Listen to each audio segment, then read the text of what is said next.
Bienvenidos a Ley Matriz.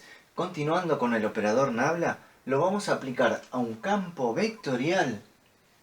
Es decir, vamos a hacer el rotacional de ese campo vectorial. Y esta es la notación. Nabla, que habíamos visto que es un triangulito invertido o una delta invertido. Producto cruz, el campo vectorial, ¿sí? Esto también lo vas a encontrar como rotacional, ¿sí? Del campo F, campo vectorial F. Bueno. Esto lo borra si no se mezcla, pero es otra forma de decir lo mismo. Es un sinónimo, digamos, un sinónimo matemático.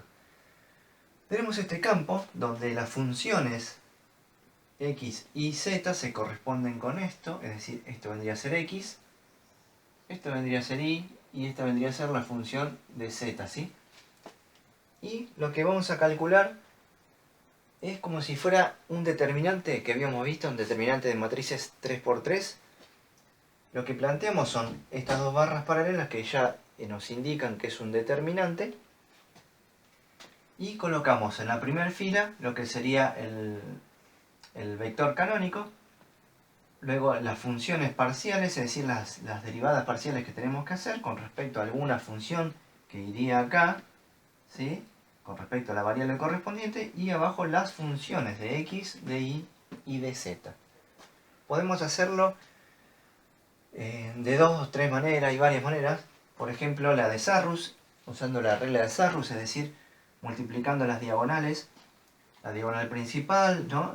Le sumamos luego esta otra diagonal, es decir, todas las diagonales que van en sentido de izquierda a derecha, y luego le restamos todas las diagonales que van en sentido de derecha a izquierda. El que vamos a usar acá para mantener los versores va a ser cancelando la columna y la fila de la componente que queremos averiguar, ¿sí? Es decir, cancelamos esta columna y esta fila y nos va a quedar este determinante de 2×2. Recuerda que el determinante se calculaba este elemento por este elemento menos este elemento por este elemento. Cuando digo por, que es una multiplicación, no es en el sentido tradicional de una multiplicación, sino lo que está diciendo es: a esta función le calculás la derivada parcial con respecto a esta variable y, ¿sí?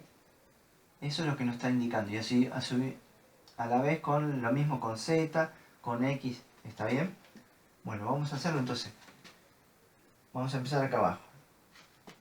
Este igual es este. Cancelamos esta columna, esta fila, y nos queda este determinante de 2×2. Es decir, nos va a quedar parcial con respecto a la variable y de la función x cuadrado y cuadrado, y a eso le restamos esto por esto, es decir, parcial con respecto a la variable z de la función x al cubo z. Muy bien. Y ahora, recuerda que hay una regla que es más, menos y así sucesivamente. Entonces, como estamos trabajando con la segunda columna, va a ser un menos, ¿sí? Esto sería un más, acá un menos. Entonces dijimos, cancelamos esta fila y la columna de lo que queremos averiguar, que va a ser j, es decir, esto va a ser i. Y hacemos el producto entre este por esto, menos esto por esto. Es decir, parcial con respecto a la variable x de la función x cuadrado y cuadrado, y a eso le restamos parcial de la variable z con respecto a esta función, es decir, x y cuadrado z al cubo. Muy bien. Y ahora esto va a ser j, y ahora volvemos a la regla que dice más, menos, más, y calculamos con respecto a acá. Cancelamos fila de acá, columna de acá, y nos queda este determinante. Parcial de x con respecto a x cubo z, y a eso le restamos parcial de y con respecto a la función x y cuadrado z. X y cuadrado z al cubo. Y esto va a ser de k. Muy bien, yo lo que hicimos es plantear todas las operaciones que tenemos que realizar. Entonces, ¿qué hacemos ahora? Calculamos las parciales y nos va a dar el rotacional. Vamos entonces, con respecto a la variable y, a la parcial, ¿no? Vamos a calcular con respecto a la variable y de esta función, nos va a quedar 2, que baja el exponente, como la potencia baja como un coeficiente que multiplica toda la función, 2x cuadrado y, ¿sí? Porque le restamos una unidad, menos, con respecto ahora a la parcial con respecto a z de esta función, z, la derivada de z va a ser 1, por lo tanto solo sobrevive x cubo, ¿sí? Y todo esto es de la variable con respecto a y. Y ahora menos, abrimos paréntesis, parcial de x con respecto a esta función, nos va a quedar, este 2 va a pasar como un coeficiente que multiplica toda la función, nos queda 2x y cuadrado, ¿sí? Recordad que le restamos una unidad, nos queda elevado a la 1.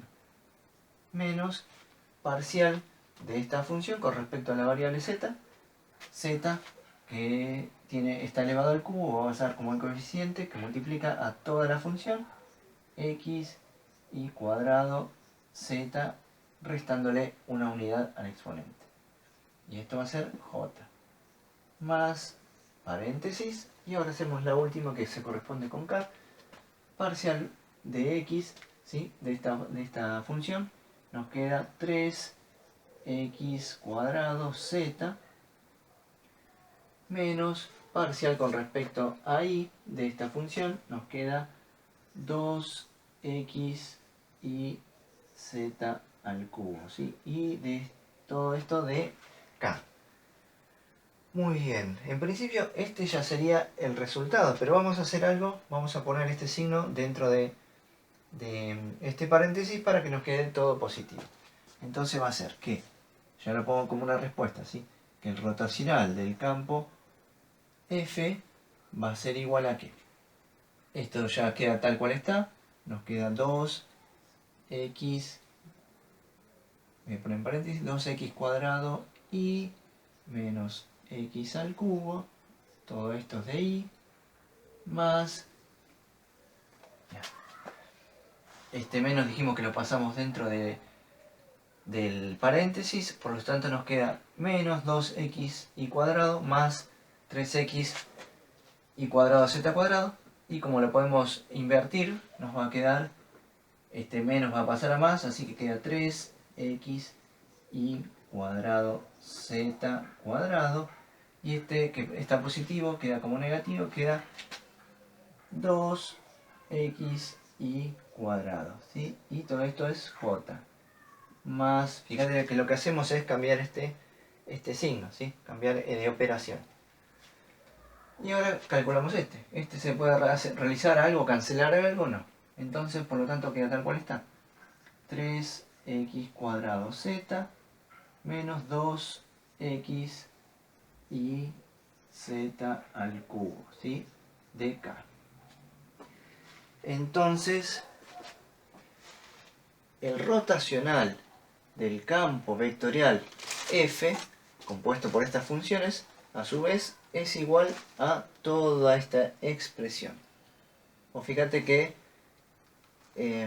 si no tenés muy claro el tema de las derivadas parciales, yo te voy a dejar unos vínculos para que puedas acceder a esos videos y reforzar un poquito el tema, ¿sí?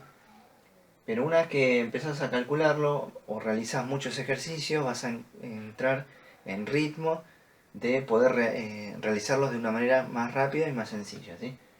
Sabiendo eso, podemos llegar a calcular justamente el rotacional de este campo vectorial. Bueno, espero que te haya gustado. Dale like, suscríbete y dame también sugerencias acerca de qué temas te gustaría que profundicemos un poquito, ¿sí? Nos vemos en los próximos videitos.